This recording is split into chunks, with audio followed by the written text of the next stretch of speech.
La Terre s'est formée il y a environ 4,54 milliards d'années à partir d'un vaste nuage de gaz et de poussière appelé nébuleuse solaire, résidu de la formation du Soleil. Ce nuage contenait principalement de l'hydrogène et de l'hélium, mais aussi des éléments plus lourds issus de générations antérieures d'étoiles mortes. Sous l'effet de la gravitation, la matière s'est progressivement concentrée au centre pour former le Soleil, tandis que le reste du disque protoplanétaire s'est aplati et a commencé à s'agglomérer en particules solides. Ces particules, d'abord microscopiques, se sont heurtées et collées les unes aux autres, donnant naissance à des corps de plus en plus grands appelés planétésimaux. Dans la région interne du disque, où les températures étaient élevées, seuls les matériaux réfractaires comme les métaux et les silicates pouvaient se solidifier. C'est dans cette zone que se sont formées les planètes telluriques, dont la Terre. Les planétésimaux se sont assemblés par accrétion gravitationnelle, produisant des embryons planétaires. Ces collisions étaient fréquentes et violentes, libérant d'énormes quantités d'énergie thermique. La jeune Terre était alors une planète partiellement ou totalement fondue, souvent décrite comme un océan de magma. Cette phase a permis la différenciation interne. Les éléments les plus lourds, comme le fer et le nickel, ont migré vers le centre pour former le noyau, tandis que les matériaux plus légers ont constitué le manteau et la croûte primitive. Une étape majeure de cette formation fut une collision géante avec un corps de taille comparable à Mars. Cet impact a profondément modifié la Terre primitive, éjectant une grande quantité de matière dans l'espace autour de la planète. Cette matière s'est ensuite rassemblée pour former la Lune. Cet événement explique de nombreuses caractéristiques du système Terre-Lune, notamment la taille inhabituelle de la Lune par rapport à sa planète, la similarité de leur composition isotopique et l'inclinaison de l'axe de rotation terrestre. La présence de la Lune a par la suite joué un rôle fondamental dans la stabilisation de l'axe de la Terre et dans l'évolution des marées. Après la phase d'accrétion principale, la Terre a continué à subir un bombardement intense de météorites et d'astéroïdes.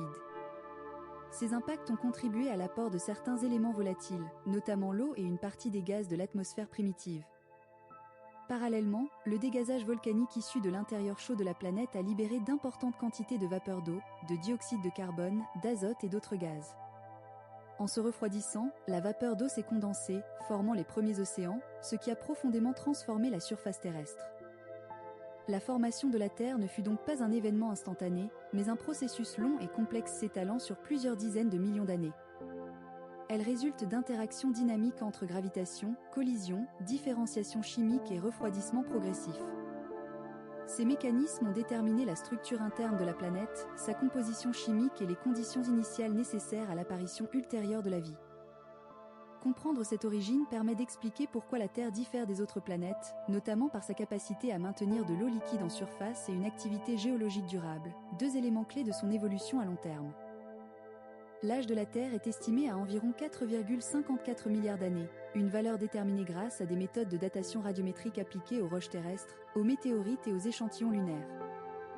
Les roches les plus anciennes directement accessibles à la surface de la planète ont un âge d'environ 4,0 milliards d'années, mais certains minéraux isolés, notamment des zircons découverts en Australie occidentale, atteignent près de 4,4 milliards d'années. Ces cristaux témoignent de l'existence d'une croûte solide et d'eau liquide très tôt dans l'histoire de la planète, bien avant ce que l'on pensait autrefois. Les météorites, considérés comme des vestiges inchangés de la formation du système solaire, fournissent une référence essentielle. Leur âge concordant indique que la Terre s'est formée presque simultanément avec les autres corps planétaires. Pour organiser cette immense durée de temps, les scientifiques ont développé l'échelle des temps géologiques, un système chronologique qui divise l'histoire de la Terre en grandes unités basées sur des changements majeurs observables dans les roches et les fossiles. Cette échelle est hiérarchisée en éons, ères, périodes, époques et âges. Les divisions ne sont pas arbitraires, elles correspondent souvent à des événements marquants tels que l'apparition ou la disparition massive d'espèces, des changements climatiques globaux, ou des transformations majeures de la structure de la planète.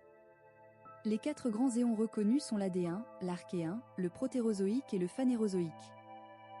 L'Adéen correspond au début de la Terre, une période dominée par une chaleur intense, une activité volcanique extrême et un bombardement météoritique fréquent. Les roches de cet éon sont rares, car la surface était continuellement recyclée. L'Archéen marque une stabilisation progressive de la croûte et l'apparition des premières formes de vie simples, probablement des micro-organismes. Le Protérozoïque se caractérise par une augmentation progressive de l'oxygène dans l'atmosphère et par l'évolution de formes de vie plus complexes, notamment les premiers organismes multicellulaires. Le Phanérozoïque, éon actuel, est celui où la vie devient abondante et diversifiée, laissant de nombreux fossiles visibles dans les roches. À l'intérieur du Phanérozoïque, les ères paléozoïques, mésozoïques et cénozoïques structurent l'histoire de la vie complexe. Le Paléozoïque voit l'explosion de la diversité marine, puis la colonisation des continents par les plantes et les animaux. Le Mésozoïque est souvent appelé l'ère des reptiles, dominé par les dinosaures et marqué par des changements climatiques et tectoniques importants. Le Cénozoïque, qui commence après une extinction massive il y a environ 66 millions d'années, correspond à l'essor des mammifères et, très récemment à l'échelle géologique, à l'apparition des humains. L'échelle des temps géologiques n'est pas figée, elle est régulièrement affinée à mesure que de nouvelles données sont obtenues.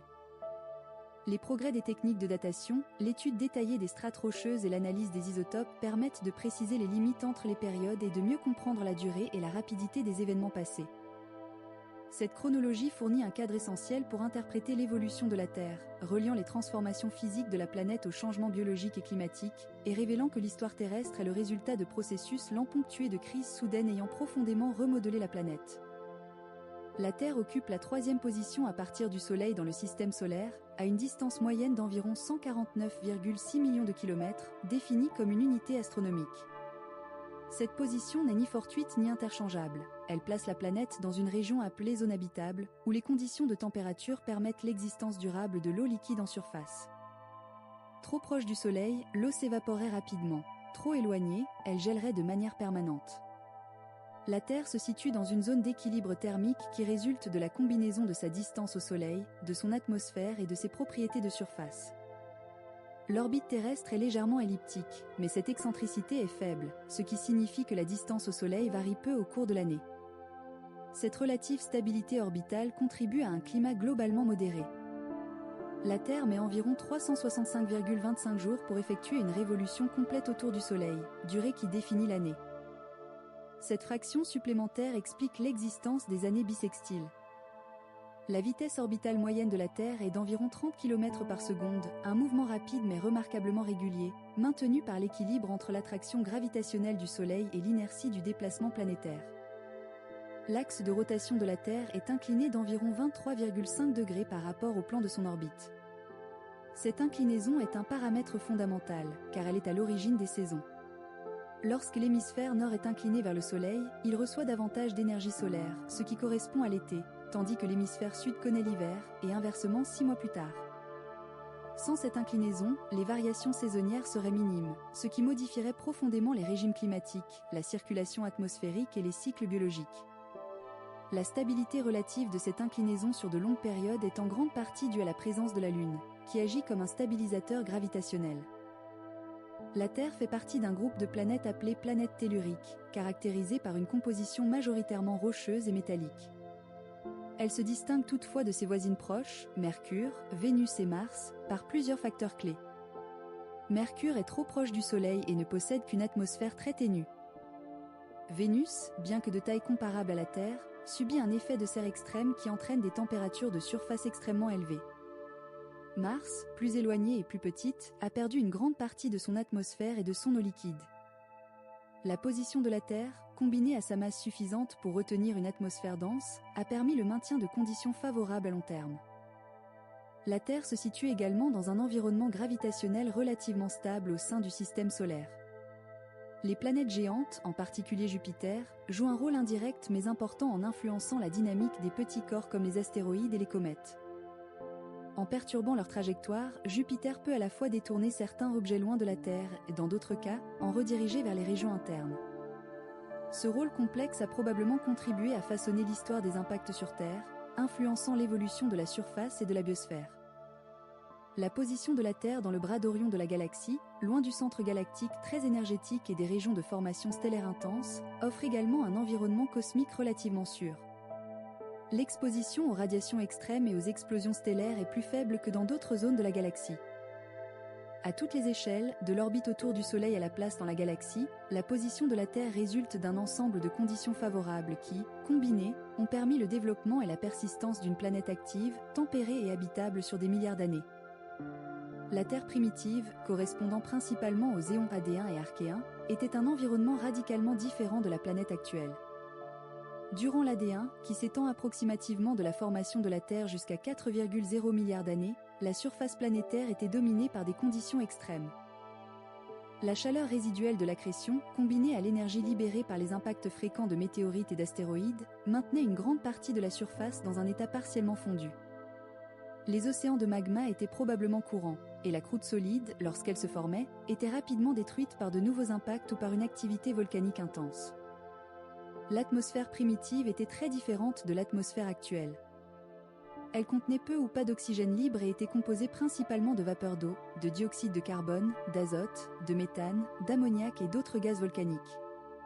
Cette atmosphère dense contribuait à un effet de serre important, compensant en partie le fait que le soleil jeune était moins lumineux qu'aujourd'hui. Malgré ces conditions hostiles, des indices géologiques suggèrent que de l'eau liquide existait déjà très tôt, sous forme d'océans naissants, ce qui implique que la surface n'était pas uniformément stérile ou inhabitable. La fin de l'AD1 est marquée par une diminution progressive du bombardement météoritique et par une stabilisation croissante de la croûte terrestre. Cette transition ouvre la voie à l'Archéen, éon qui s'étend approximativement de 4,0 à 2,5 milliards d'années. Durant l'Archéen, la Terre commence à acquérir une structure plus reconnaissable, avec des continents primitifs appelés cratons. Ces masses continentales, bien que plus petites et plus instables que les continents actuels, constituent les noyaux des futurs continents. Elles sont composées de roches très anciennes, encore visibles aujourd'hui dans certaines régions du globe. L'activité volcanique restait intense pendant l'Archéen, jouant un rôle majeur dans le recyclage des matériaux et dans l'enrichissement chimique des océans et de l'atmosphère. Les interactions entre l'eau, les roches et la chaleur interne favorisaient des réactions chimiques complexes. C'est dans ce contexte que les premières formes de vie sont apparues, probablement sous forme de micro-organismes simples capables de survivre dans des environnements extrêmes. Ces organismes, essentiellement des bactéries et des archées, utilisaient des sources d'énergie chimique ou la lumière solaire primitive, posant les bases de la biosphère. Les océans archéens étaient riches en fer dissous et pauvres en oxygène. Lorsque certains micro-organismes ont commencé à produire de l'oxygène par photosynthèse, celui-ci réagissait immédiatement avec le fer et d'autres éléments, empêchant son accumulation dans l'atmosphère. Ce processus a conduit à la formation de vastes dépôts de roches ferrifères rubanées, témoins géologiques caractéristiques de cette période. Bien que l'oxygène libre restait faible, ces transformations chimiques annonçaient des changements majeurs à venir. La Terre primitive des éons AD1 et Archéens était donc une planète en pleine construction, marquée par une instabilité permanente mais aussi par l'émergence progressive de structures durables. Les conditions physiques et chimiques établies durant cette période ont façonné l'évolution ultérieure de la planète, préparant le terrain pour l'oxygénation de l'atmosphère, la diversification de la vie et l'apparition d'un système terrestre complexe capable de se maintenir sur des milliards d'années. La structure interne de la Terre est organisée en couches concentriques distinctes, définies par leur composition chimique, leur état physique et leur comportement mécanique. Ces couches sont la croûte, le manteau et le noyau, résultat direct de la différenciation planétaire survenue peu après la formation de la Terre, lorsque la planète était en grande partie fondue. Sous l'effet de la gravité, les matériaux les plus denses ont migré vers le centre, tandis que les matériaux plus légers sont restés proches de la surface. La croûte est la couche la plus externe et la plus mince de la Terre.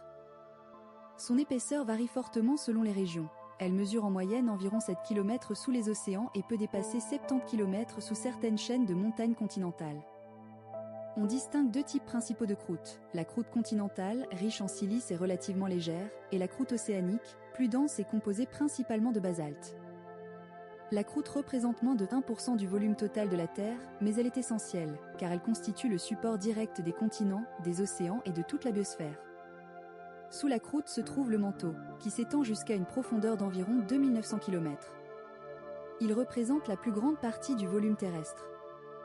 Le manteau est principalement composé de roches riches en silicates de magnésium et de fer.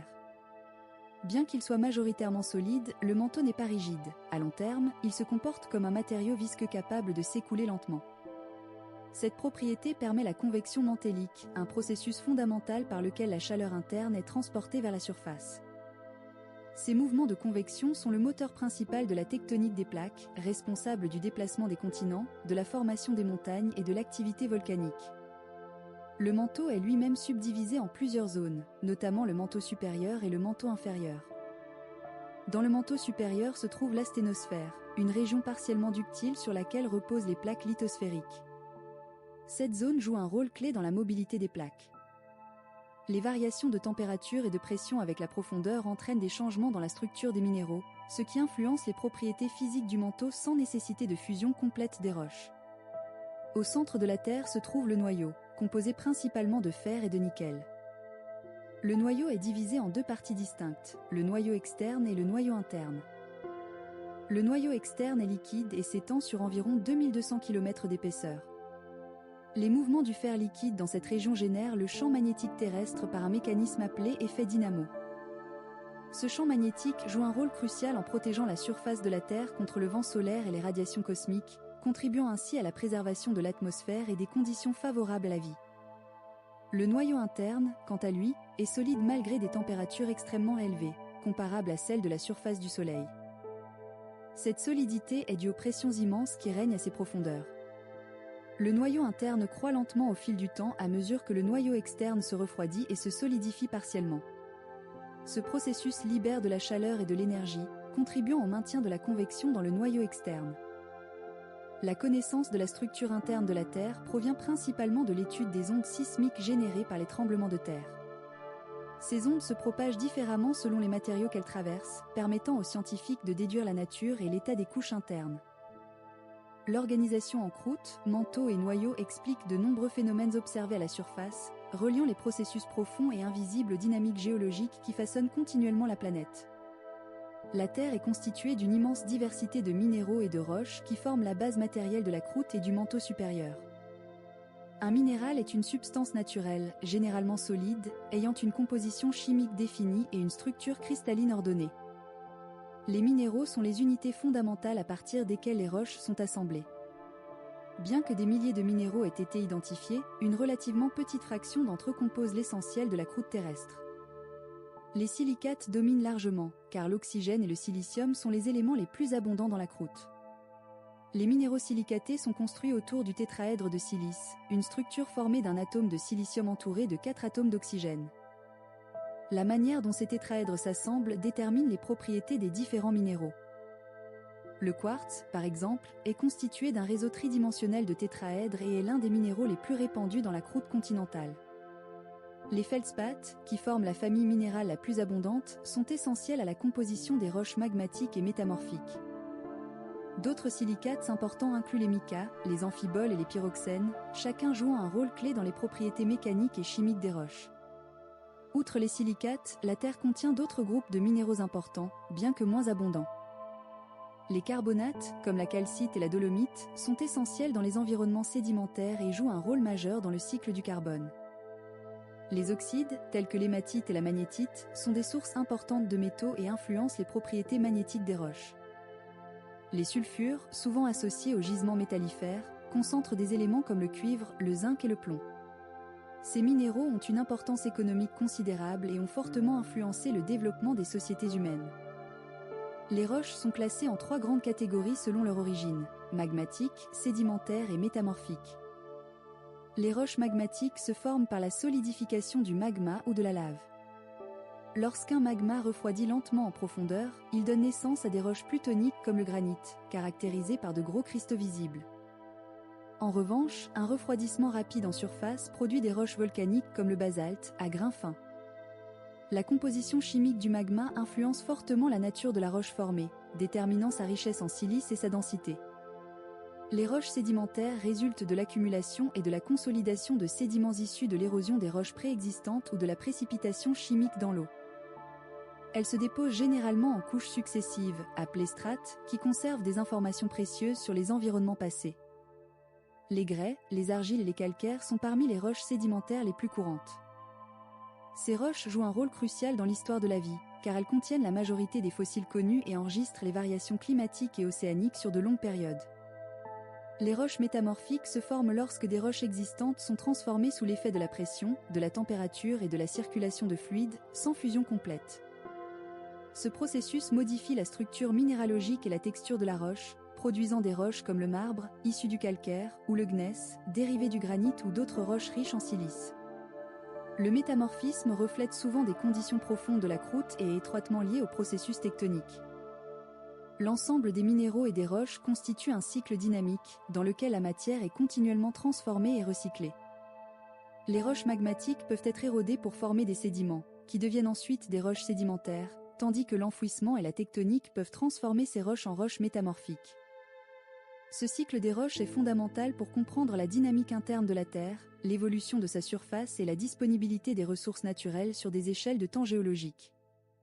La tectonique des plaques est le cadre scientifique qui explique le mouvement des grandes portions rigides de la lithosphère terrestre à la surface de la planète. La lithosphère est fragmentée en plusieurs plaques tectoniques majeures et mineures qui reposent sur l'asténosphère plus chaude et ductile du manteau supérieur. Ces plaques ne sont pas fixes, elles se déplacent lentement, à des vitesses comparables à la croissance des ongles humains, généralement de quelques centimètres par an. Malgré cette lenteur, leurs interactions ont façonné de manière décisive la surface de la Terre sur des centaines de millions d'années. Le moteur fondamental de la tectonique des plaques est la chaleur interne de la Terre. Cette chaleur, issue de la formation de la planète et de la désintégration radioactive d'éléments présents dans le manteau et le noyau, provoque des mouvements de convection dans le manteau. Les matériaux chauds et moins denses montent, tandis que les matériaux plus froids et plus denses descendent. Ces mouvements transmettent des forces aux plaques lithosphériques, les mettant en mouvement. Deux mécanismes principaux sont souvent invoqués, la poussée des dorsales, où la lithosphère nouvellement formée glisse sous son propre poids, et la traction des plaques en subduction, où une plaque froide et dense s'enfonce dans le manteau en entraînant le reste de la plaque. Les limites entre les plaques sont les zones les plus actives sur le plan géologique. Aux frontières divergentes, les plaques s'écartent l'une de l'autre, permettant au magma de remonter depuis le manteau et de créer de la nouvelle croûte. Ce processus est particulièrement visible au niveau des dorsales océaniques, vaste chaîne de montagnes sous-marines qui parcourt les fonds océaniques. La croûte océanique ainsi formée est jeune, chaude et relativement mince, et elle s'éloigne progressivement de la dorsale à mesure que de nouveaux matériaux s'ajoutent. Aux frontières convergentes, les plaques se rapprochent. Lorsque deux plaques océaniques entrent en collision, la plus dense s'enfonce sous l'autre, formant une zone de subduction et souvent un arc volcanique. Lorsqu'une plaque océanique rencontre une plaque continentale, la plaque océanique, plus dense, plonge sous la plaque continentale, provoquant des séismes profonds et un volcanisme intense. Lorsque deux plaques continentales entrent en collision, aucune ne subducte facilement. La croûte s'épaissit et se plisse, donnant naissance à de grandes chaînes de montagnes. Ces collisions continentales expliquent la formation de certains des reliefs les plus élevés et les plus anciens de la planète. Les frontières transformantes constituent un troisième type de limite, où les plaques glissent horizontalement l'une contre l'autre sans création ni destruction de croûte. Ce mouvement accumule des contraintes qui sont libérées brutalement sous forme de séismes. Ces zones sont souvent associées à des tremblements de terre fréquents et parfois destructeurs, même en l'absence de volcanisme. La dérive des continents est une conséquence directe de la tectonique des plaques.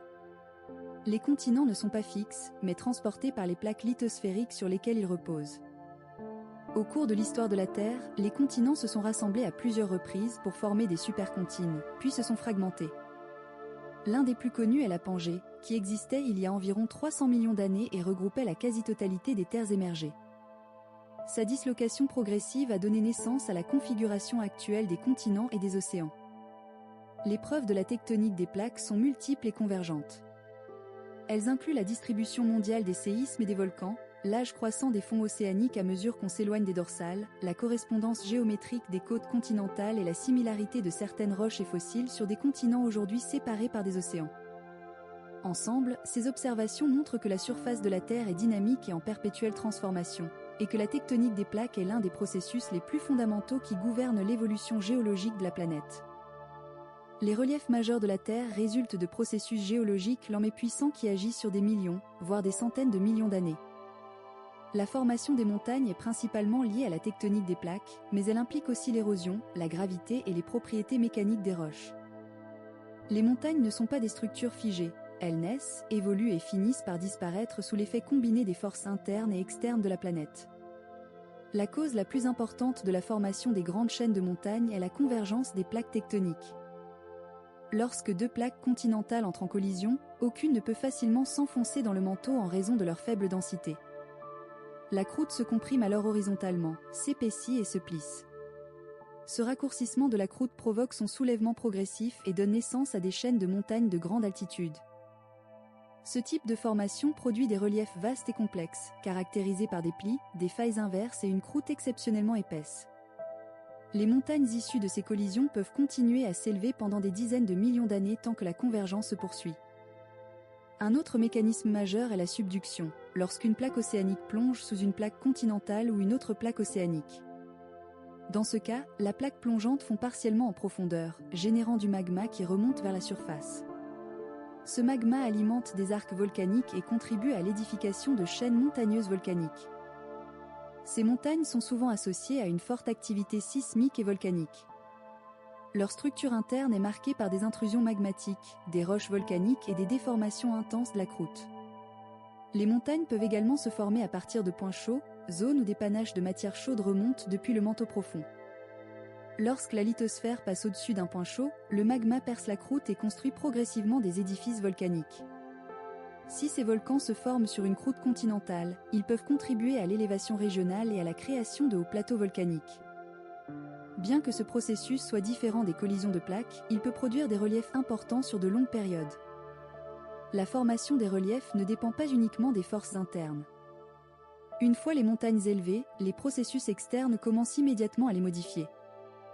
L'érosion par l'eau, la glace et le vent attaquent les sommets et transportent les matériaux vers les zones plus basses.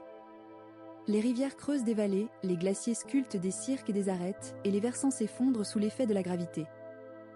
Paradoxalement, l'érosion peut contribuer au maintien de l'altitude des chaînes de montagnes. En retirant de la masse en surface, elle provoque un réajustement isostatique, la croûte remontant lentement pour compenser la perte de charge. Les grands reliefs terrestres incluent non seulement les chaînes de montagnes, mais aussi les plateaux, les plaines et les bassins. Les plateaux sont des régions étendues situées à haute altitude, souvent formées par un épaississement crustal ou par de vastes coulées de lave. Les plaines résultent généralement de l'accumulation prolongée de sédiments transportés depuis les zones élevées, tandis que les bassins sont des zones d'affaissement où les sédiments s'accumulent sur de longues périodes. Ces formes de relief sont intimement liées et évoluent ensemble dans un équilibre dynamique. À l'échelle géologique, aucune montagne n'est permanente. Même les chaînes les plus élevées finissent par être aplanies si les forces tectoniques cessent. Les reliefs visibles aujourd'hui représentent donc des étapes temporaires dans une histoire beaucoup plus longue, où la surface de la Terre est continuellement remodelée. La formation des montagnes et des grands reliefs illustre la puissance des processus internes de la planète et leur interaction constante avec les forces de surface, révélant une Terre vivante, dynamique et en perpétuelle transformation. L'atmosphère terrestre est une enveloppe gazeuse essentielle qui entoure la planète et joue un rôle fondamental dans la régulation du climat, la protection contre les radiations et le maintien de la vie. Elle s'étend sur plusieurs centaines de kilomètres au-dessus de la surface, mais la majeure partie de sa masse est concentrée dans les couches les plus basses. Sa composition actuelle est dominée par l'azote, qui représente environ 78%, suivi de l'oxygène à environ 21%. Le reste est constitué d'argon, de dioxyde de carbone, de vapeur d'eau et de traces d'autres gaz. Bien que présents en faible proportion, ces gaz minoritaires ont une influence majeure sur les processus climatiques et biologiques. L'atmosphère est structurée en couches distinctes, définies principalement par la variation de la température avec l'altitude. La couche la plus basse est la troposphère, qui s'étend en moyenne jusqu'à 10 à 15 km d'altitude. C'est dans cette couche que se produisent presque tous les phénomènes météorologiques, nuages, pluies, vents et tempêtes. La température y diminue avec l'altitude, car la surface terrestre est la principale source de chaleur. La troposphère contient la majorité de la vapeur d'eau atmosphérique et joue un rôle central dans les échanges d'énergie entre la surface et l'atmosphère. Au-dessus se trouve la stratosphère, une couche plus stable qui s'étend jusqu'à environ 50 km d'altitude. Contrairement à la troposphère, la température y augmente avec l'altitude en raison de l'absorption du rayonnement ultraviolet solaire par l'ozone. Cette absorption protège la surface terrestre des radiations nocives pour les organismes vivants. La stabilité de la stratosphère limite les mouvements verticaux, ce qui explique pourquoi les avions commerciaux y volent souvent pour éviter les turbulences. La mésosphère se situe au-dessus de la stratosphère et s'étend jusqu'à environ 85 km d'altitude. Dans cette couche, la température redescend fortement, atteignant les valeurs les plus basses de toute l'atmosphère. C'est dans la mésosphère que la plupart des météoroïdes se consument en entrant dans l'atmosphère, produisant les phénomènes lumineux observés depuis le sol. Bien que peu accessible, cette couche joue un rôle important dans la dissipation de l'énergie associée à ces entrées de matière extraterrestre. La thermosphère commence au-dessus de la mésosphère et peut s'étendre sur plusieurs centaines de kilomètres. Elle est caractérisée par des températures très élevées, résultant de l'absorption du rayonnement solaire de haute énergie. Malgré ces températures extrêmes, l'air y est extrêmement raréfié, de sorte que la chaleur n'est pas ressentie comme au sol. Une partie de la thermosphère correspond à l'ionosphère, une région où les gaz sont ionisés par le rayonnement solaire. Cette zone est cruciale pour la propagation des ondes radio et pour l'apparition des aurores polaires. Au-delà de la thermosphère se trouve l'exosphère, la transition progressive entre l'atmosphère terrestre et l'espace. Les particules y sont si peu nombreuses qu'elles peuvent s'échapper de l'attraction gravitationnelle de la Terre. Bien que diffuse, cette couche marque la limite externe de l'influence atmosphérique de la planète.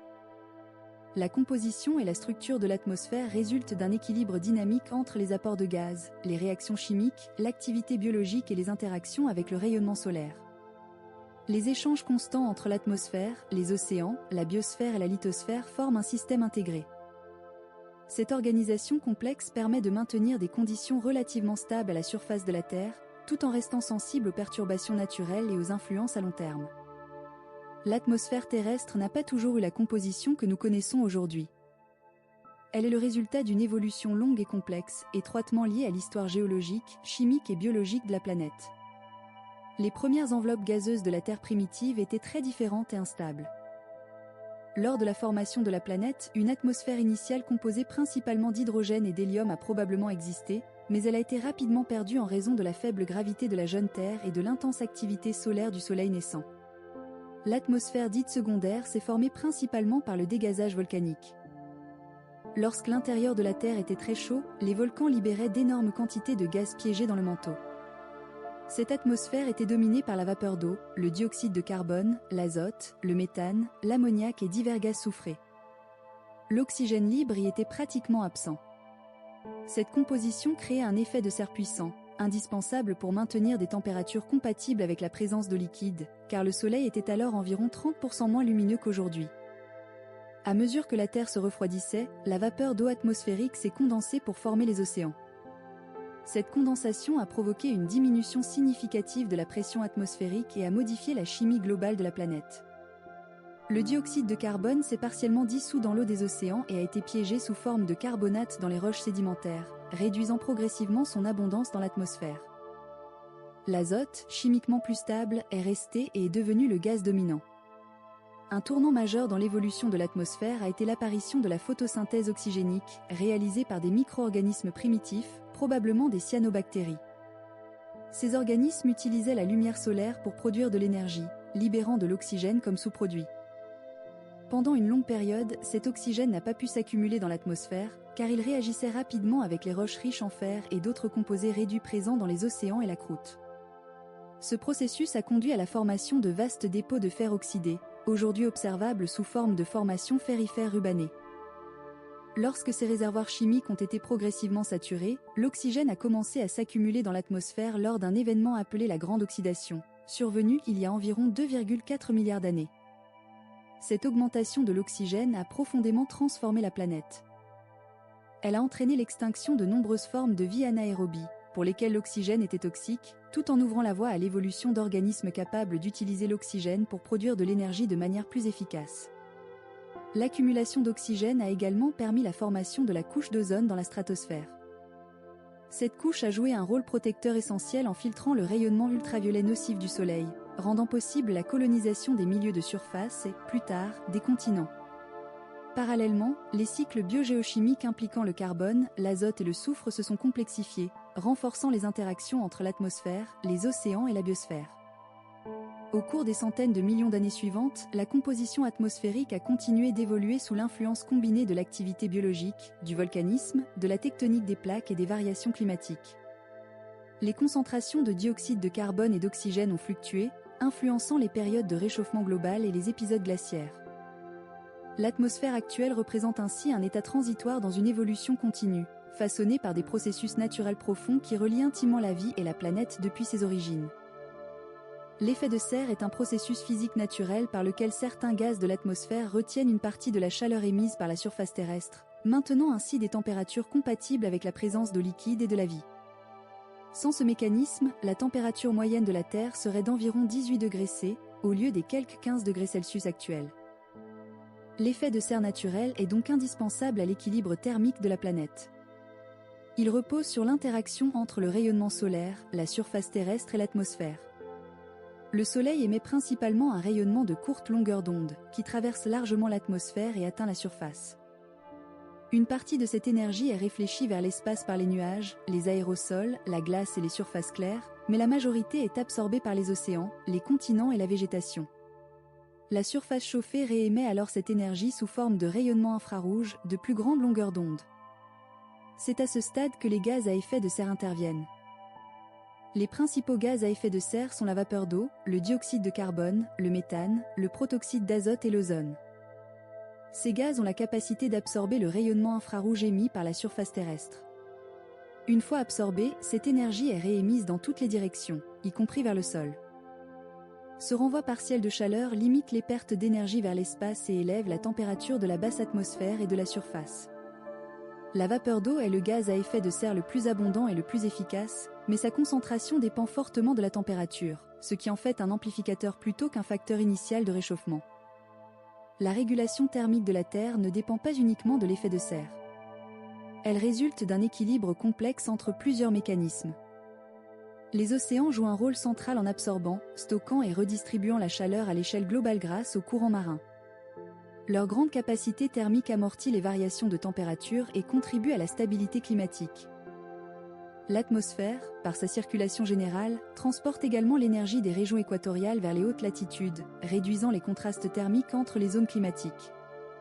Les nuages exercent une influence ambivalente sur le climat. Ils réfléchissent une partie du rayonnement solaire, produisant un effet refroidissant, mais ils absorbent aussi le rayonnement infrarouge, renforçant l'effet de serre. Leur impact net dépend de leur type, de leur altitude et de leur couverture spatiale. Les surfaces terrestres interviennent également. La glace et la neige ont un albédo élevé et réfléchissent efficacement la lumière solaire, tandis que les océans et les forêts absorbent davantage d'énergie. Ces différences influencent fortement la température régionale et globale. À long terme, la régulation thermique de la Terre est étroitement liée au cycle du carbone. Le dioxyde de carbone est échangé entre l'atmosphère, les océans, la biosphère et la lithosphère. L'altération chimique des roches, suivie de la formation de carbonates, permet de retirer du CO de l'atmosphère sur des millions d'années, tandis que le volcanisme en réinjecte. Ce mécanisme agit comme un thermostat géologique, contribuant à la stabilité du climat sur des échelles de temps très longues, malgré les variations de luminosité du Soleil. L'effet de serre naturel est donc un élément fondamental du système climatique terrestre. Il assure un équilibre délicat entre les apports et les pertes d'énergie, rendant la planète habitable sur le long terme. Toute modification durable de la concentration des gaz à effet de serre perturbe cet équilibre et entraîne des ajustements du climat, montrant à quel point la régulation thermique de la Terre repose sur des interactions fines entre l'atmosphère, les océans, la surface et les processus internes de la planète. La circulation atmosphérique et les systèmes climatiques résultent de la redistribution permanente de l'énergie solaire reçue par la Terre. Le rayonnement solaire est plus intense à l'équateur qu'au pôle, créant un déséquilibre thermique fondamental. L'atmosphère et les océans réagissent à ce contraste en transportant la chaleur des régions tropicales vers les latitudes plus élevées. Sans ces transferts, les zones équatoriales seraient beaucoup plus chaudes et les régions polaires bien plus froides qu'elles ne le sont aujourd'hui. À l'échelle globale, la circulation atmosphérique est organisée en grandes cellules. Près de l'équateur, l'air chauffé par la surface devient moins dense et s'élève, créant une zone de basse pression caractérisée par une forte convection et des précipitations abondantes. Cet air ascendant se refroidit en altitude, puis se déplace vers les latitudes subtropicales où il redescend, formant des zones de haute pression relativement sèches. Ce mécanisme constitue la cellule de Hadley, responsable de la distribution des climats tropicaux humides et des déserts subtropicaux. Aux latitudes moyennes se trouve la cellule de Ferrel, qui fonctionne différemment. Elle est moins directement contrôlée par l'énergie solaire et davantage influencée par les interactions avec les cellules voisines et par la rotation de la Terre. Dans ces régions, les masses d'air chaud en provenance des tropiques rencontrent des masses d'air froid issues des hautes latitudes. Ces contrastes thermiques génèrent des perturbations atmosphériques, telles que les dépressions et les fronts, qui dominent le climat des zones tempérées et expliquent la grande variabilité du temps observé dans ces régions. Aux hautes latitudes, la cellule polaire complète le système. L'air froid et dense des régions polaires a tendance à s'affaisser, créant des zones de haute pression. En se déplaçant vers des latitudes plus basses, cet air rencontre de l'air plus chaud, ce qui favorise l'ascendance et la formation de systèmes dépressionnaires. Cette dynamique contribue aux conditions climatiques froides et relativement sèches des régions polaires, ainsi qu'à la formation de courants G puissants. La rotation de la Terre joue un rôle clé dans la circulation atmosphérique par l'effet de Coriolis. Cet effet dévie les mouvements de l'air vers la droite dans l'hémisphère nord et vers la gauche dans l'hémisphère sud. Il empêche les masses d'air de circuler directement du pôle à l'équateur et favorise la formation de vents dominants, tels que les alizés dans les régions tropicales, les vents d'ouest aux latitudes moyennes et les vents des polaires. Ces régimes de vent influencent profondément la distribution des précipitations, des températures et des écosystèmes. Les systèmes climatiques régionaux sont également façonnés par les interactions entre l'atmosphère et la surface terrestre. Les océans, par leur inertie thermique, modèrent les variations de température et alimentent l'atmosphère en humidité. Les courants marins transportent de grandes quantités de chaleur et peuvent réchauffer ou refroidir les régions côtières. Les continents, en revanche, se réchauffent et se refroidissent plus rapidement, accentuant les contrastes saisonniers. Le relief influence aussi la circulation de l'air, en forçant son ascension ou sa déviation, ce qui peut provoquer des précipitations orographiques ou des effets d'ombre pluviométriques. À différentes échelles de temps, des oscillations climatiques modulent la circulation atmosphérique globale. Certaines sont saisonnières, liées à l'inclinaison de l'axe terrestre, tandis que d'autres s'étendent sur plusieurs années ou décennies. Ces variations influencent la fréquence et l'intensité des phénomènes météorologiques extrêmes, comme les sécheresses, les vagues de chaleur ou les tempêtes. La circulation atmosphérique n'est donc pas un système statique, mais un ensemble dynamique et interconnecté de processus qui ajustent en permanence le climat de la Terre aux contraintes énergétiques et géographiques de la planète. L'eau est l'un des éléments les plus déterminants de la Terre, et son origine a longtemps été un sujet central de recherche scientifique. La planète s'est formée dans une région du système solaire où les températures élevées rendaient difficile la condensation directe de grandes quantités d'eau. Pourtant, la Terre possède aujourd'hui des océans vastes et durables, ce qui implique que l'eau a été apportée et retenue par plusieurs mécanismes complémentaires au cours de son histoire primitive. Une partie de l'eau terrestre provient probablement des matériaux mêmes qui ont servi à former la planète. Certains minéraux présents dans le manteau et la croûte contiennent de l'hydrogène et de l'oxygène sous forme liée, indiquant que l'eau était déjà intégrée dans les blocs constitutifs de la Terre.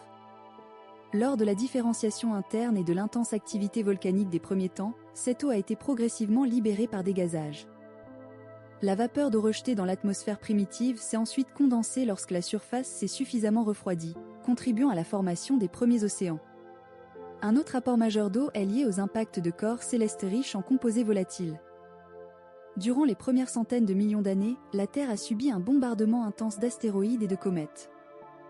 Certains de ces objets, en particulier les astéroïdes carbonés provenant des régions externes du système solaire, contenaient des quantités importantes d'eau sous forme de glace ou de minéraux hydratés.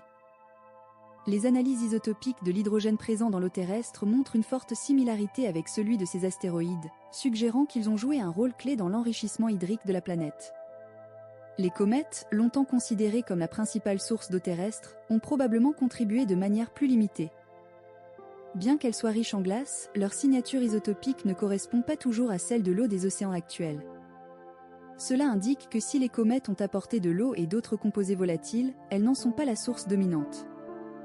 L'origine de l'eau terrestre résulte donc d'un mélange complexe entre eau endogène, libérée par le manteau, et eau exogène, apportée par des corps extraterrestres. Relativement tôt dans l'histoire de la planète, probablement entre 3,8 et 4 milliards d'années, peu après la stabilisation de la croûte et la présence durable d'eau liquide. Les premières formes de vie étaient microscopiques, simples et unicellulaires, issues d'un environnement radicalement différent de celui d'aujourd'hui, dominé par des océans chauds, une atmosphère pauvre en oxygène et une intense activité volcanique. L'origine de la vie reste l'un des plus grands défis scientifiques, mais plusieurs hypothèses complémentaires permettent d'en tracer un cadre cohérent. L'hypothèse de l'abiogenèse suggère que la vie est née à partir de matière non vivante par une série de réactions chimiques progressives. Dans les océans primitifs, riches en composés simples comme l'eau, le dioxyde de carbone, l'azote, le méthane et l'ammoniac, l'énergie fournie par la foudre, le rayonnement ultraviolet et la chaleur volcanique auraient permis la synthèse de molécules organiques complexes.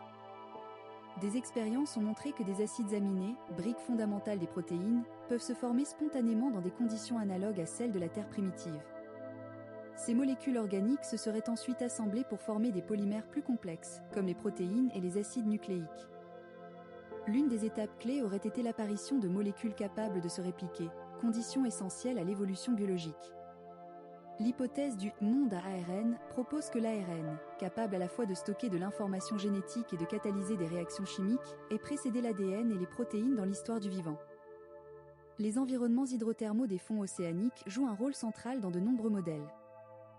Autour des cheminées hydrothermales, des gradients chimiques et thermiques intenses existent, fournissant une source d'énergie continue et des surfaces minérales favorisant l'assemblage de molécules organiques. Ces milieux auraient pu abriter des systèmes protovivants, protégés des conditions hostiles de la surface terrestre primitive.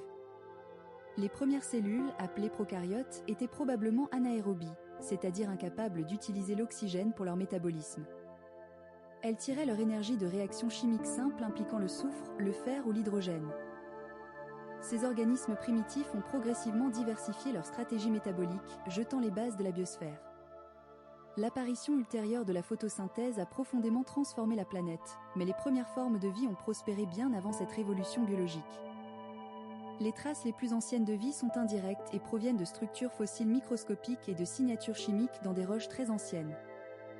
Les stromatolites, structures laminées formées par l'activité de communautés microbiennes, constituent l'un des témoignages les plus convaincants de la vie primitive. Leur présence indique que, dès les premiers milliards d'années, la vie était suffisamment organisée pour modifier son environnement de manière durable. L'origine de la vie sur Terre illustre l'étroite relation entre la géologie, la chimie et la biologie. Elle montre que la vie n'est pas apparue comme un événement isolé, mais comme le résultat d'interactions complexes entre la planète et son environnement. Comprendre ces processus permet non seulement d'éclairer les débuts de la biosphère terrestre, mais aussi d'évaluer la possibilité de vie ailleurs dans l'univers, sur des planètes présentant des conditions similaires à celles de la Terre primitive.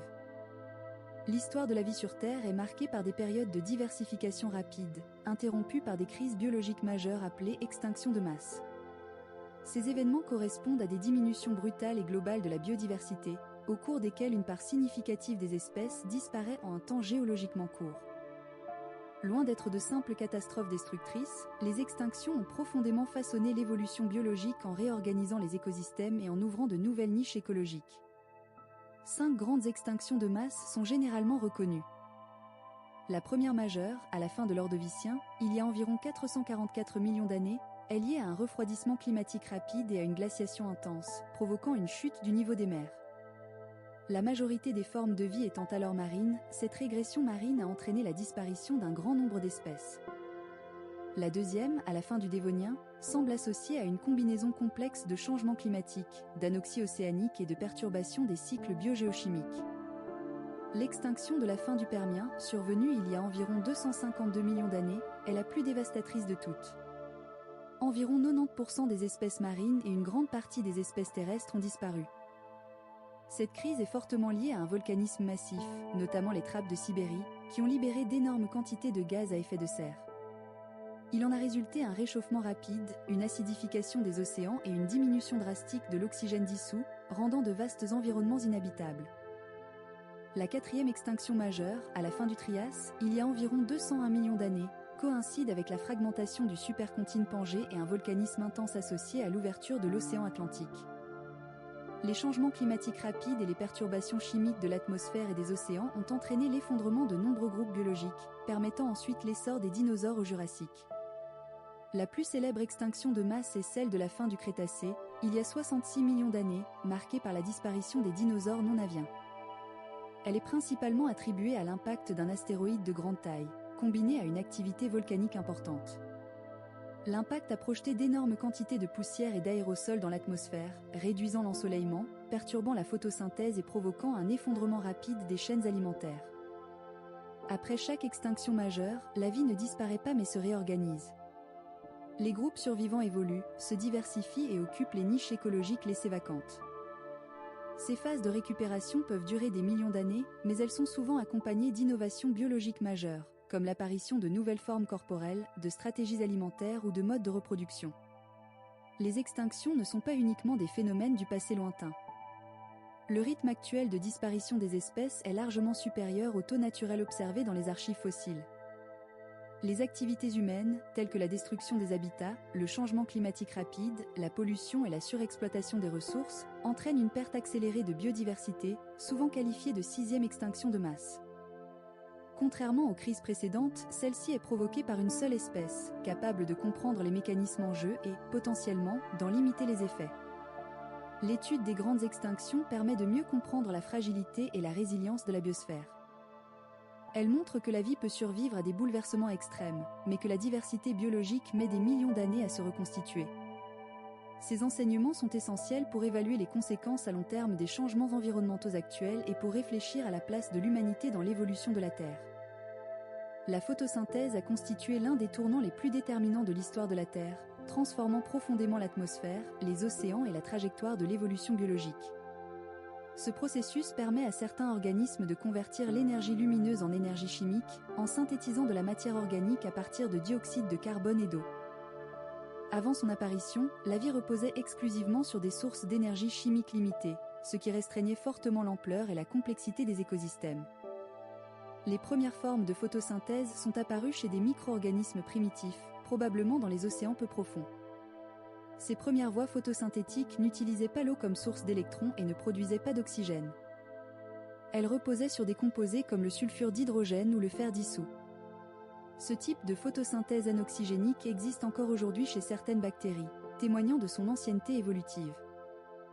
La véritable révolution planétaire a commencé avec l'émergence de la photosynthèse oxygénique, réalisée par des micro-organismes appelés cyanobactéries. Ces organismes ont développé la capacité d'utiliser l'eau comme source d'électrons, libérant de l'oxygène moléculaire comme sous-produit. Au départ, cet oxygène ne s'est pas accumulé dans l'atmosphère, car il réagissait rapidement avec les éléments réduits présents dans les océans et les roches, notamment le fer dissous, formant d'immenses dépôts de fer rubané. Après plusieurs centaines de millions d'années, ces réservoirs chimiques ont été saturés, permettant à l'oxygène de commencer à s'accumuler dans l'atmosphère. Cet événement, appelé la grande oxydation, a profondément modifié les conditions environnementales à l'échelle planétaire. L'augmentation de l'oxygène atmosphérique a entraîné l'oxydation de nombreux composés chimiques, modifié la chimie des océans et provoqué l'extinction de nombreuses formes de vie anaérobie pour lesquelles l'oxygène était toxique. Parallèlement à ces extinctions, l'oxygénation de la planète a ouvert de nouvelles possibilités évolutives. L'oxygène a permis l'apparition de la respiration aérobie, un mode de production d'énergie beaucoup plus efficace que les voies anaérobies. Cette amélioration du rendement énergétique a rendu possible l'émergence d'organismes plus complexes, dotés de cellules spécialisées et, à terme, de structures multicellulaires. L'oxygène atmosphérique a également conduit à la formation de la couche d'ozone dans la haute atmosphère. Cette couche protège la surface terrestre du rayonnement ultraviolet nocif, permettant à la vie de s'étendre hors des océans et de coloniser les continents. Sans cette protection, l'exposition aux radiations aurait rendu la vie terrestre beaucoup plus difficile, voire impossible, pour des organismes complexes. La photosynthèse a aussi profondément influencé les cycles biogéochimiques de la planète. En fixant le carbone atmosphérique sous forme de matière organique, elle a contribué à la régulation du climat sur le long terme. Une partie de ce carbone a été enfouie dans les sédiments, participant à la formation de combustibles fossiles et réduisant progressivement la concentration de dioxyde de carbone dans l'atmosphère, avec des effets majeurs sur la température globale. Aujourd'hui encore, la photosynthèse constitue la base de presque toutes les chaînes alimentaires terrestres et marines. Elle alimente directement ou indirectement l'ensemble des écosystèmes et maintient l'équilibre chimique de l'atmosphère. L'oxygène que respirent les organismes aérobies et la matière organique qui soutient la biosphère sont les héritages directs de ce processus ancien. La transformation de la planète par la photosynthèse illustre comment une innovation biologique microscopique a pu remodeler durablement l'environnement global et conditionner l'essor de la vie complexe sur Terre.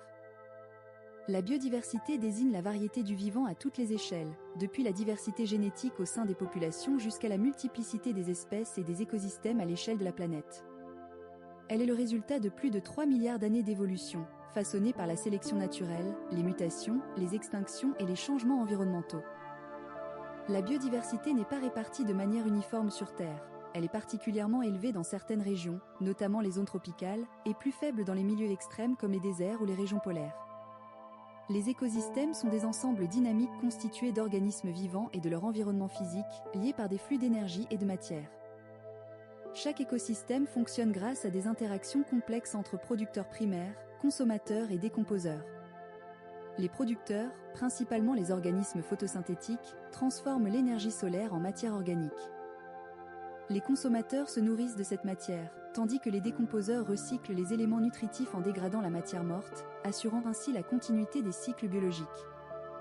Les écosystèmes terrestres se déclinent en une grande variété de biomes, définis principalement par le climat, la végétation dominante et les conditions du sol.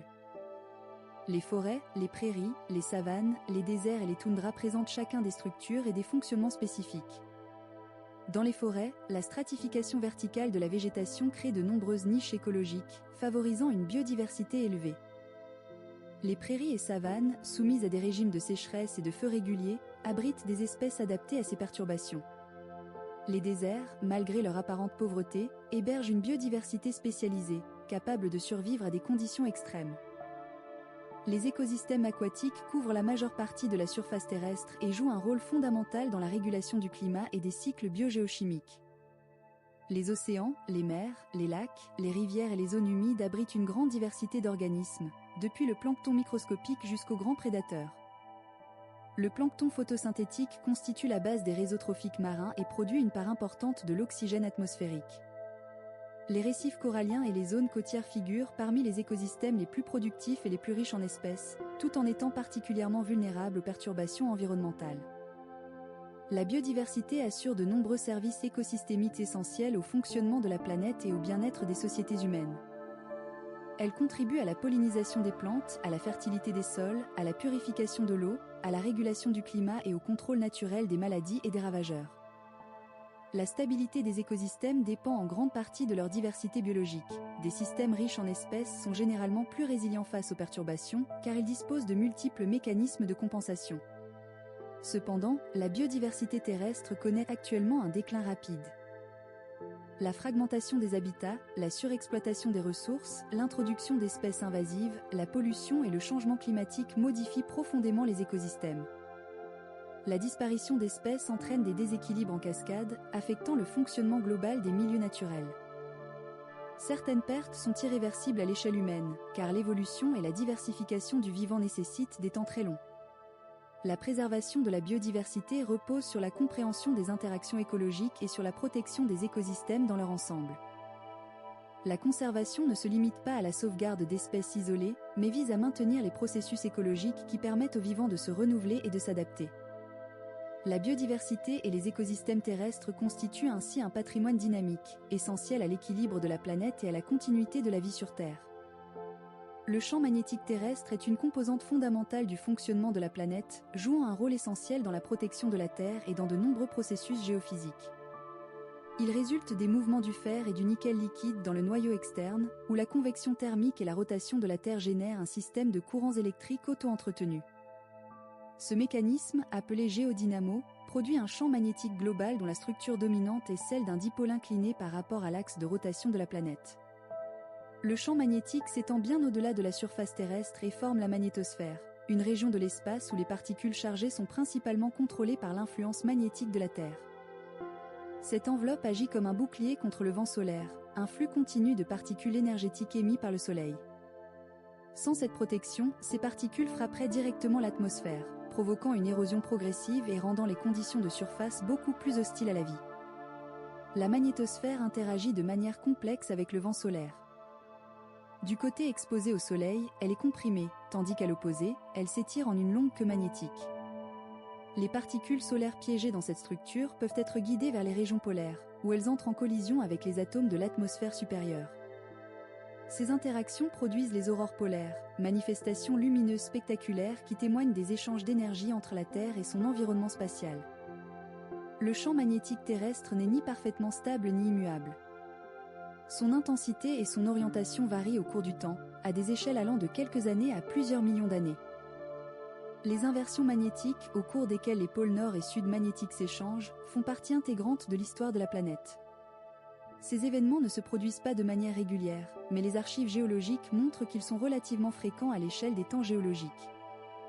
Lors d'une inversion, le champ s'affaiblit temporairement et devient plus complexe, sans pour autant disparaître complètement.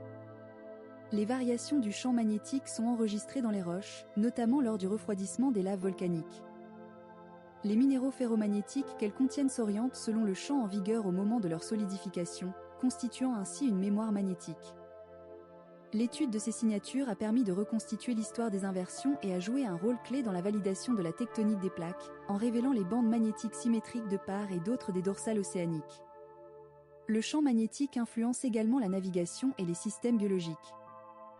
Depuis des siècles, les humains utilisent les propriétés du champ terrestre pour s'orienter grâce aux boussoles.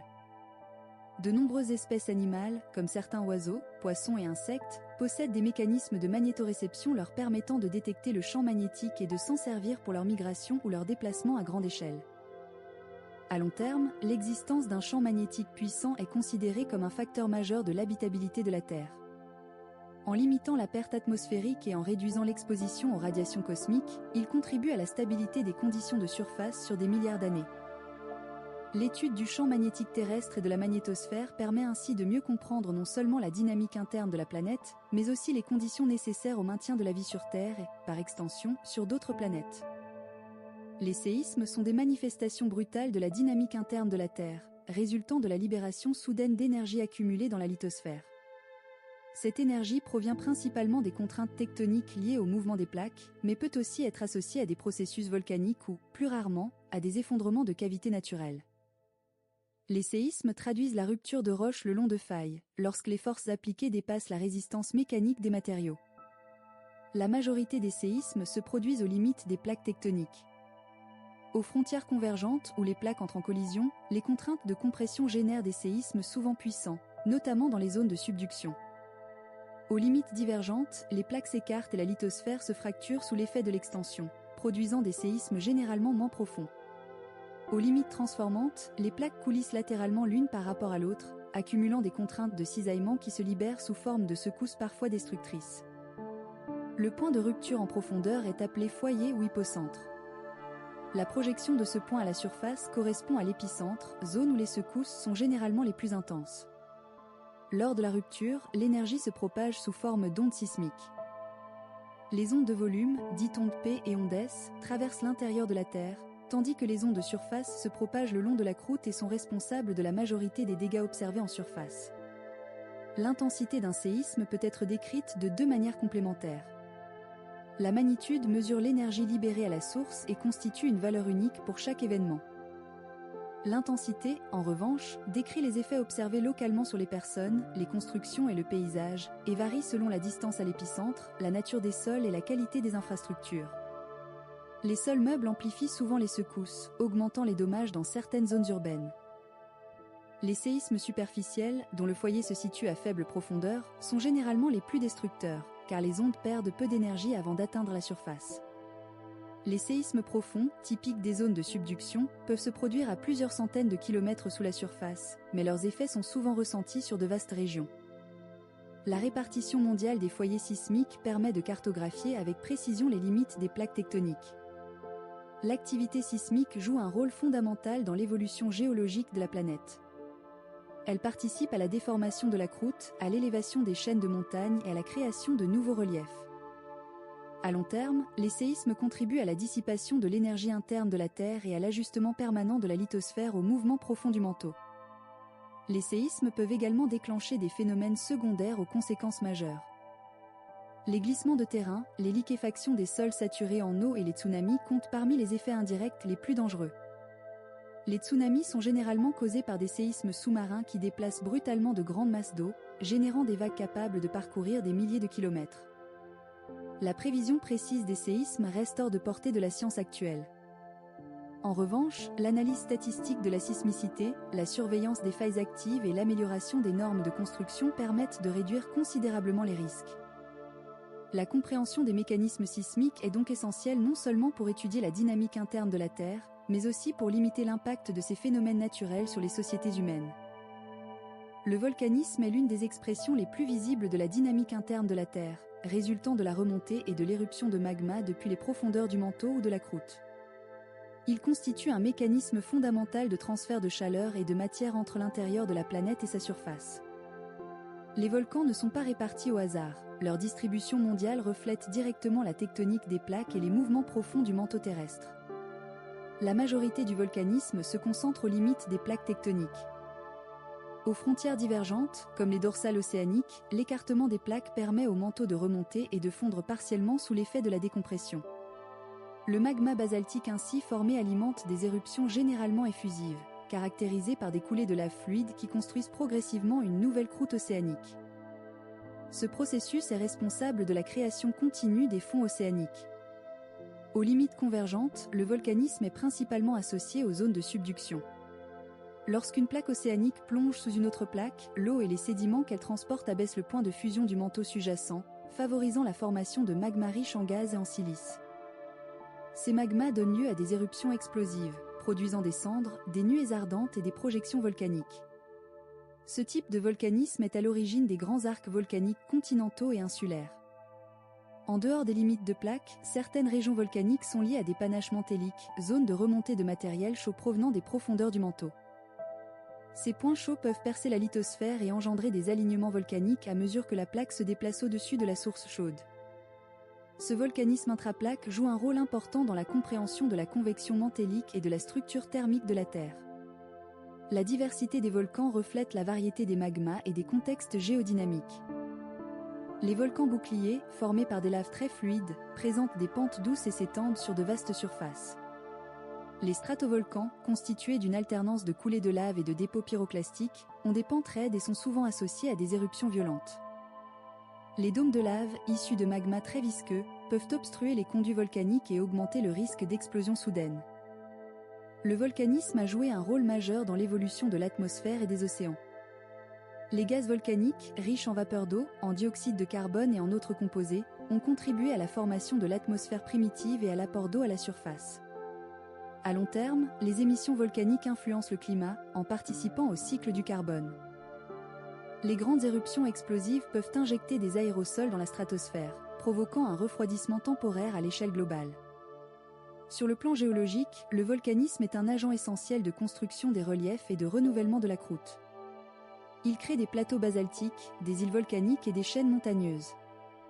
Les produits volcaniques enrichissent également les sols en éléments minéraux, favorisant parfois une forte fertilité agricole malgré les risques associés.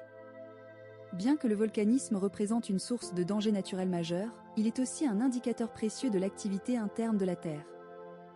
L'étude des volcans permet de mieux comprendre la composition du manteau, les mécanismes de fusion partielle et la dynamique thermique de la planète.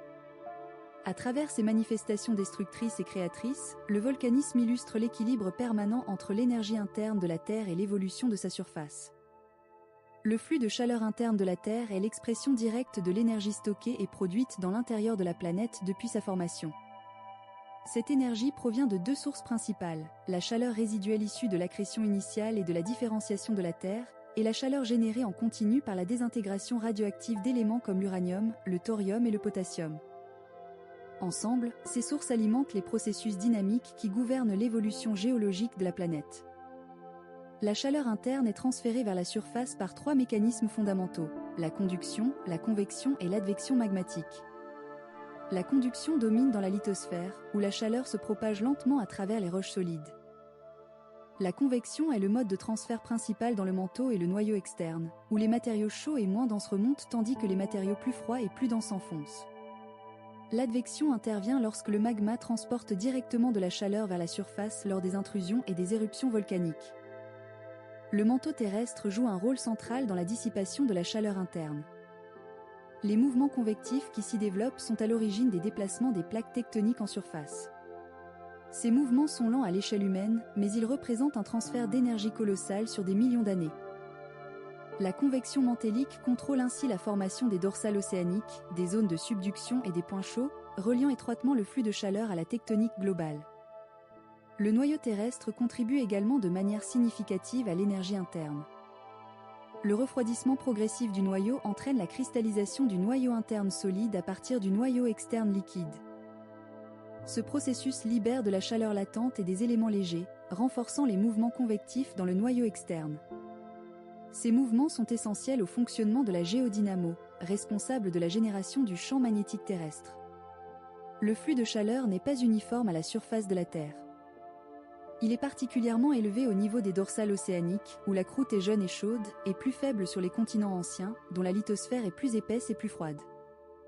Les zones volcaniques et géothermiques présentent également des flux de chaleur élevés, exploitables pour la production d'énergie géothermique. Cette variabilité spatiale fournit des informations précieuses sur la structure thermique de la lithosphère et du manteau. L'énergie interne de la Terre a joué un rôle déterminant dans l'évolution de la planète depuis ses origines. Elle a permis la différenciation en couches distinctes, le renouvellement continu de la croûte et la formation de reliefs majeurs. Sans ce flux de chaleur, la Terre serait une planète géologiquement morte, dépourvue de tectonique active et de volcanisme, à l'image de certains corps planétaires plus petits. À long terme, le refroidissement progressif de la Terre est inévitable, mais il se produit sur des échelles de temps extrêmement longues. La persistance d'un flux de chaleur interne suffisant maintient la dynamique interne et les conditions favorables à la stabilité de la surface et de l'atmosphère. L'étude du flux de chaleur et de l'énergie interne permet ainsi de comprendre non seulement les mécanismes actuels de la planète, mais aussi son passé et son avenir géodynamique. La surface de la Terre est organisée en continents, îles et marges continentales, formant une mosaïque complexe issue de l'interaction entre la tectonique des plaques, le volcanisme, l'érosion et les variations du niveau des mers. Cette organisation n'est ni figée ni aléatoire. Elle résulte d'une histoire géologique longue de plusieurs milliards d'années, marquée par l'assemblage et la fragmentation successifs des masses continentales. Les continents sont constitués principalement de croûtes continentales, épaisses, relativement légères et riches en silice. Cette croûte ancienne est particulièrement stable et peut persister pendant des milliards d'années. Les continents actuels ne sont que des configurations temporaires. Au cours de l'histoire de la Terre, ils ont été réunis en supercontinents puis dispersés à plusieurs reprises sous l'effet des mouvements des plaques. Ces cycles contrôlent la distribution des océans, influencent le climat global et modifient les échanges biologiques entre régions auparavant isolées. Les îles présentent une grande diversité d'origines géologiques. Certaines sont des fragments de croûte continentale isolés par l'ouverture d'océans ou la montée du niveau marin. D'autres sont d'origine volcanique, formées par l'accumulation de laves issues de volcans sous-marins qui finissent par émerger à la surface. Les arcs insulaires se développent au-dessus des zones de subduction, tandis que les îles de point chaud résultent de l'activité volcanique intraplaque. La taille, la durée de vie et la stabilité des îles dépendent fortement de leur origine et de leur contexte tectonique. Les marges continentales constituent les zones de transition entre les continents et les bassins océaniques. Elles peuvent être passives ou actives selon leur contexte tectonique. Les marges passives se caractérisent par une absence relative d'activité sismique et volcanique. Elles résultent généralement de la séparation ancienne de continents et sont associées à de larges plateaux continentaux recouverts de sédiments. Ces régions jouent un rôle majeur dans les échanges entre les continents et les océans et concentrent une grande partie de la biodiversité marine et des ressources naturelles. Les marges actives, en revanche, sont situées le long des limites de plaques convergentes ou transformantes. Elles sont marquées par une forte activité sismique, un volcanisme fréquent et des reliefs escarpés. Les fosses océaniques, les chaînes de montagnes côtières et les arcs volcaniques témoignent de la subduction ou du coulissement des plaques. Ces zones sont géologiquement instables, mais elles sont aussi des lieux de renouvellement rapide de la croûte et de formation de reliefs spectaculaires. La configuration des continents et des marges continentales influence profondément la circulation océanique et atmosphérique. La position des masses continentales contrôle les courants marins, la distribution de la chaleur et l'humidité globale. Elle conditionne également l'évolution des écosystèmes en favorisant ou en limitant les échanges biologiques entre régions. Les périodes de rassemblement continental tendent à réduire la diversité des environnements côtiers, tandis que la fragmentation des continents multiplie les habitats et favorise la diversification biologique. À l'échelle humaine, les continents, les îles et les marges continentales concentrent l'essentiel des populations et des activités économiques. Les marges continentales abritent d'importantes ressources halieutiques, énergétiques et minérales. Cependant, ces régions sont aussi exposées à de nombreux risques naturels, tels que les séismes, les tsunamis et l'érosion côtière, qui résultent directement de leur contexte géodynamique. La répartition actuelle des continents et des océans n'est qu'un instantané dans l'histoire de la Terre. Les mouvements continus des plaques transformeront progressivement les paysages, fermeront certains océans et en ouvriront d'autres. Comprendre la dynamique des continents, des îles et des marges continentales permet ainsi de relier les formes visibles à la surface aux processus profonds qui façonnent la planète sur le long terme. Les paysages terrestres sont façonnés par la combinaison du climat, de la géologie et des processus biologiques, donnant naissance à une grande diversité de biomes tels que les déserts, les forêts, les plaines et d'autres milieux intermédiaires. Chaque biome correspond à un ensemble de conditions environnementales spécifiques qui déterminent la structure de la végétation, la faune associée et le fonctionnement écologique global. Ces milieux ne sont pas statiques, ils évoluent au cours du temps sous l'effet des variations climatiques, des perturbations naturelles et de l'activité humaine. Les déserts se caractérisent par une très faible disponibilité en eau, qu'elle soit due à de faibles précipitations ou à une évaporation intense. Ils peuvent être chauds ou froids, et leur aridité impose des contraintes extrêmes aux organismes vivants. La végétation y est rare et spécialisée. composés de plantes capables de stocker l'eau, de réduire leurs pertes par transpiration ou de compléter leur cycle de vie très rapidement. Les animaux désertiques présentent également des adaptations physiologiques et comportementales leur permettant de limiter la perte d'eau et d'éviter les températures extrêmes. Les forêts représentent l'un des biomes les plus complexes et les plus riches en biodiversité. Elles se développent dans des régions où les précipitations et les températures permettent une croissance végétale soutenue. Les forêts tropicales humides abritent une diversité biologique exceptionnelle, liée à la stabilité climatique et à la forte productivité primaire. Les forêts tempérées et boréales, soumises à des saisons marquées, présentent des structures et des compositions différentes, mais jouent un rôle majeur dans le stockage du carbone et la régulation du climat. Les plaines, incluant les prairies et les savanes, sont dominées par une végétation herbacée et se développent dans des régions où les précipitations sont modérées ou saisonnières. Les feux naturels et le pâturage par de grands herbivores contribuent au maintien de ces paysages ouverts en empêchant l'installation de forêts. Ces biomes sont parmi les plus productifs pour l'agriculture, grâce à leur sol souvent riche en nutriments issus de l'accumulation de matière organique. Les biomes intermédiaires, tels que les zones méditerranéennes, les toundras ou les zones humides, illustrent la transition entre différents régimes climatiques et écologiques. La toundra, présente dans les hautes latitudes, est caractérisée par des températures basses, un sol gelé en profondeur et une végétation basse. Les zones humides, quant à elles, se développent à l'interface entre milieux terrestres et aquatiques et jouent un rôle écologique majeur dans la filtration de l'eau, le stockage du carbone et la régulation des crues. Les sols constituent un élément central dans la distribution des biomes. Leur texture, leur composition chimique et leur capacité à retenir l'eau influencent directement la végétation. En retour, les organismes vivants modifient les sols par l'apport de matière organique et l'altération biologique des roches. Cette interaction étroite entre sol, climat et biosphère conditionne la stabilité et la productivité des paysages terrestres. Les activités humaines ont profondément modifié la répartition et le fonctionnement des biomes. La déforestation, l'urbanisation, l'agriculture intensive et le changement climatique entraînent une transformation rapide des paysages. Certaines régions connaissent une désertification accrue, tandis que d'autres voient leurs écosystèmes déplacés vers de nouvelles zones climatiquement favorables. Ces changements ont des conséquences directes sur la biodiversité, les ressources naturelles et les services écosystémiques. La diversité des déserts, des forêts, des plaines et des biomes terrestres reflète l'équilibre dynamique entre les forces physiques et biologiques qui façonnent la surface de la Terre. Comprendre ces paysages permet d'appréhender les interactions complexes entre climat, géologie et vie, ainsi que les impacts des changements globaux sur l'organisation du monde vivant. L'érosion et la sédimentation sont des processus fondamentaux du cycle géologique, responsables du façonnement des paysages et du recyclage continu des matériaux à la surface de la Terre. Ils résultent de l'action combinée de l'eau, du vent, de la glace et de la gravité, qui désagrègent, transportent et déposent les roches et les sédiments. Ces mécanismes agissent en permanence, à des vitesses variables, et traduisent l'équilibre dynamique entre les forces internes qui élèvent les reliefs et les forces externes qui les abaissent. L'érosion débute par l'altération des roches, un ensemble de processus physiques, chimiques et biologiques qui fragilisent les matériaux. L'altération mécanique, favorisée par les variations de température, le gel et le dégel, la cristallisation des sels, fragmente les roches sans en modifier la composition.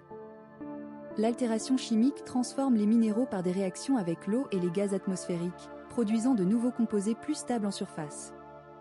L'altération biologique, liée à l'action des racines et des micro-organismes, accélère ces transformations. L'eau est le principal agent d'érosion sur les continents. Les pluies, les rivières et les fleuves arrachent des particules au relief et les transportent vers les bassins de dépôt. La capacité de transport dépend de la pente, du débit et de la vitesse du courant.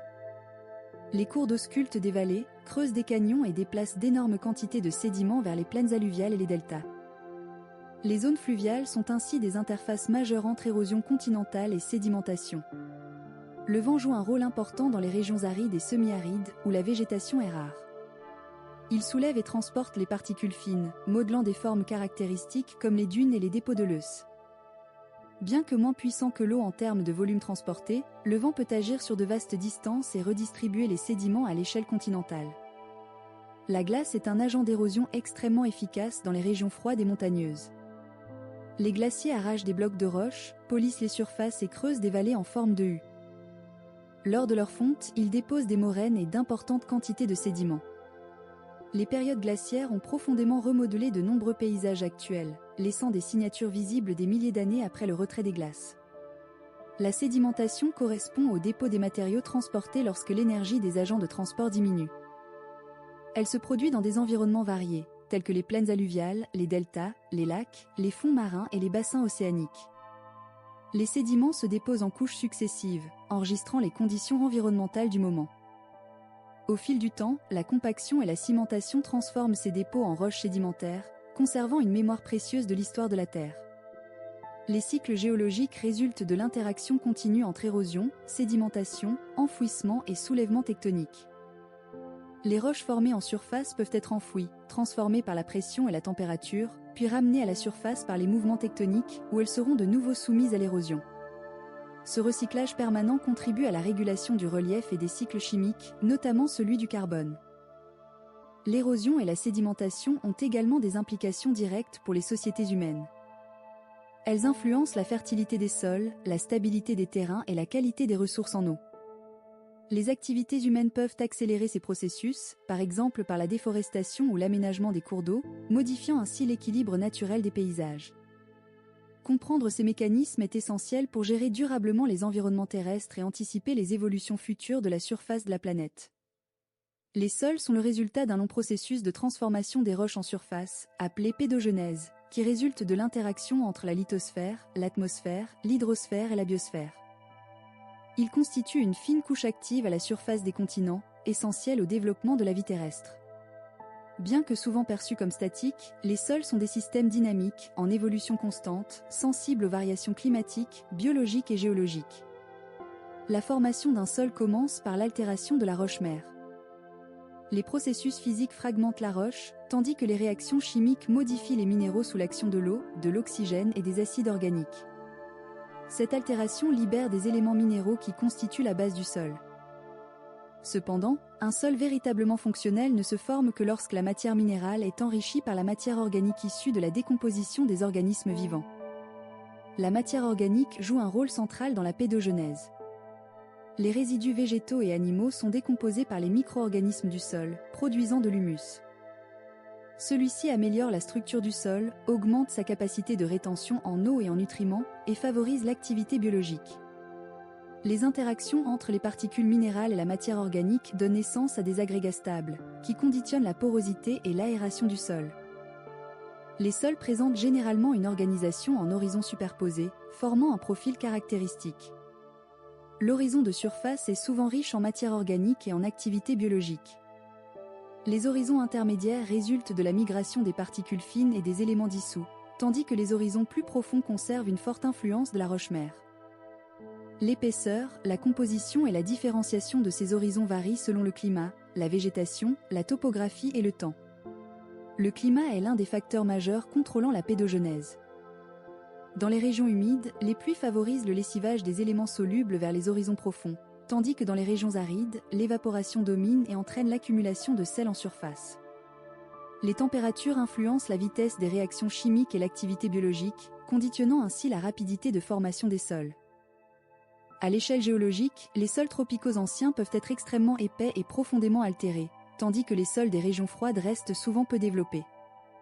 Les organismes vivants modifient en profondeur les sols. Les plantes contribuent à la stabilisation des sols par leurs racines et fournissent la matière organique nécessaire à leur fertilité. Les animaux fouisseurs et les micro-organismes mélangent les horizons, facilitent l'aération et accélèrent la décomposition de la matière organique. Cette activité biologique transforme le sol en un milieu vivant, capable de s'auto-organiser et de s'adapter aux conditions environnementales. Les sols jouent un rôle fondamental dans les grands cycles biogéochimiques. Ils constituent un réservoir majeur de carbone, participant à la régulation du climat à long terme. Ils contrôlent également la disponibilité des nutriments essentiels pour les plantes et filtrent l'eau qui s'infiltre vers les nappes souterraines. La qualité des sols influence directement la productivité des écosystèmes et la sécurité alimentaire des sociétés humaines. Cependant, les sols sont des ressources fragiles à l'échelle humaine. Leur formation est extrêmement lente, tandis que leur dégradation peut être rapide. L'érosion, la compaction, la salinisation et la pollution altèrent leurs propriétés physiques, chimiques et biologiques.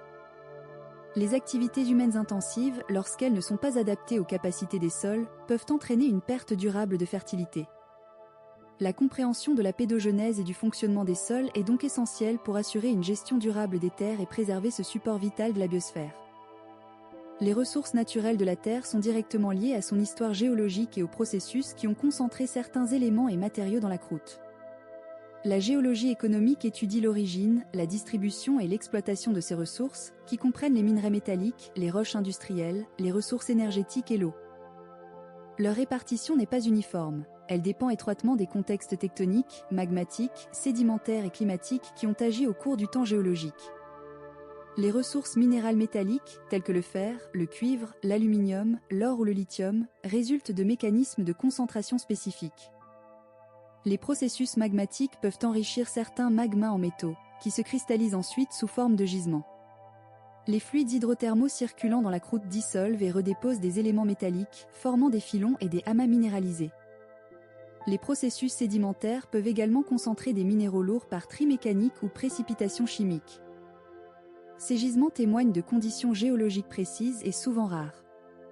Les ressources énergétiques fossiles, comme le charbon, le pétrole et le gaz naturel, sont issues de l'accumulation et de la transformation de matières organiques sur des millions d'années. Le charbon provient principalement de végétaux accumulés dans d'anciens milieux marécageux, tandis que le pétrole et le gaz résultent de la transformation du plancton marin enfoui dans des bassins sédimentaires. Leur formation nécessite une combinaison spécifique de production biologique, d'enfouissement rapide, de conditions chimiques favorables et de structures géologiques capables de piéger les hydrocarbures. Les ressources minérales non métalliques, telles que le sel, le gypse, les phosphates, les calcaires et les sables industriels, jouent un rôle essentiel dans les activités humaines. Elles sont utilisées dans la construction, l'agriculture, l'industrie chimique et de nombreux secteurs technologiques. Leur exploitation repose souvent sur des formations sédimentaires étendues, issues de l'évaporation d'anciens bassins marins ou de l'accumulation de sédiments biologiques et détritiques.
Thank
you.